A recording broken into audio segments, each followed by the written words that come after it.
This is a picture of youth and of talent, a picture of beauty and of tragedy. Ilaria Laudati was an art historian, a musician, and her mother Aurora tells me a woman whose intense gaze caught the attention of Italy's film and modeling industry.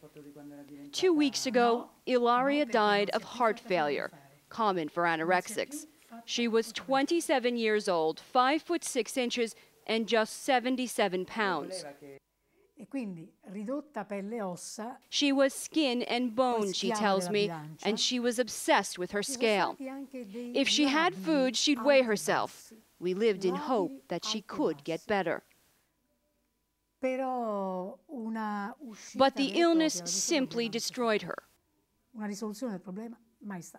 The problem and the phenomenon is very, very strong and very big. Dr. Ivo Pulcini is an expert on eating disorders. In the last 15 years, he says he's seen an 8% increase in cases of anorexia in girls, young women, and in teenage boys.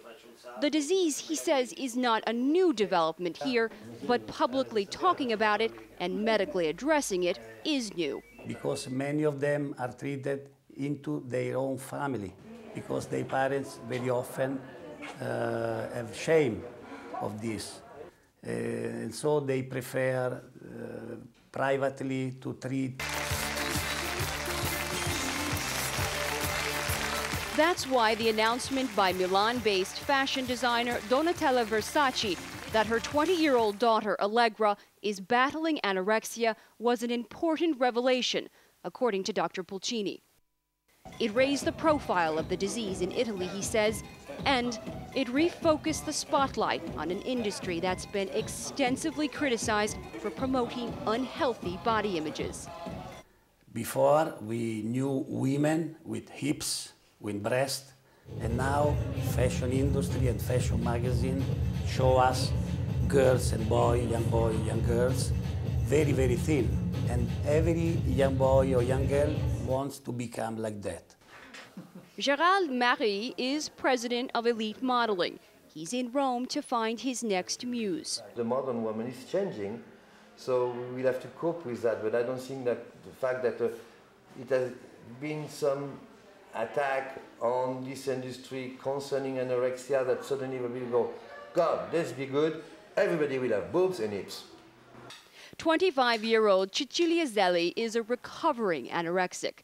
Insecurity about her looks, the obsessive desire to be thin and pretty, just some of the demons that led to her massive weight loss and hospitalization. The symptoms of her disease are much more intricate, but quietly she admits that at a healthy weight of 130 pounds, she once again feels fat. If I start to diet, I run the risk of falling back into the trap again. I'm just not confident enough, she says. Cecilia's path to recovery has been long and painful, some 10 years. The death of her peer, Ilaria Laudati, was a stark reminder that failure to beat the disease is not an option. She still suffers, but she is determined not to surrender. Jennifer Eccleston, CNN, Rome.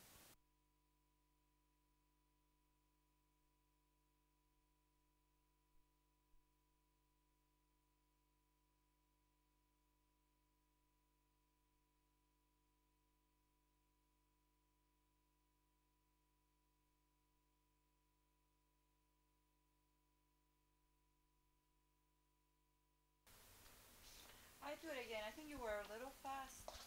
Too fast? Yeah, and you did get